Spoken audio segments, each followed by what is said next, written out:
Desperate Biden bid to save Democrat seats with big Republican midterm landslide predicted.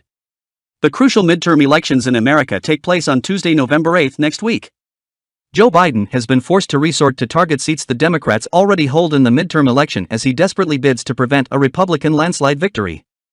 With Donald Trump preparing to launch his election bid for 2024 on the back of Republican gains in the midterms, the beleaguered U.S. president.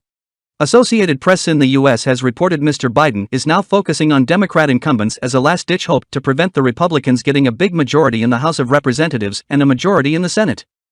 AP reported Biden is kicking off a four-state, three-day campaign swing on Thursday to support Democrats in competitive races in solidly blue California, Illinois and New Mexico, as well as battleground Pennsylvania, where Biden has deep roots.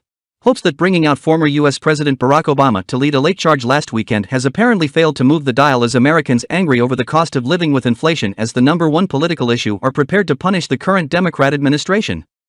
Inflation is the top concern of 22% of Americans according to the Democracy Institute poll at the end of last month, and 65% of Americans disapprove his Mr. Biden's handling of the economy.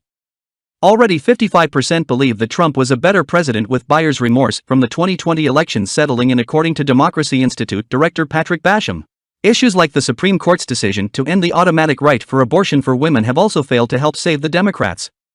According to the Democracy Institute, the Republicans are set to take control of the Senate with 53 seats to 47 and the House by 250 to 185. It also suggests that the president, whose approval rating remains underwater, has concluded that he can be most effective using the waning days before polls close to shore up support for Democratic candidates in areas that he easily won in 2020. Mr. Basham described Biden as desperate. Former Trump White House appointee Peggy Grande said the president only has himself to blame.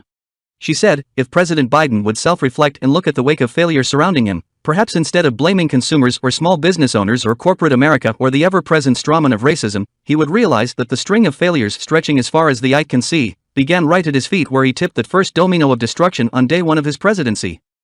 Christopher Borick, director of the Muhlenberg College Institute of Public Opinion, told AP, Democrats are clearly on the defensive, and that's bearing out as the campaign comes to a close. Their chances for gains don't look realistic, so now you look to what you can preserve.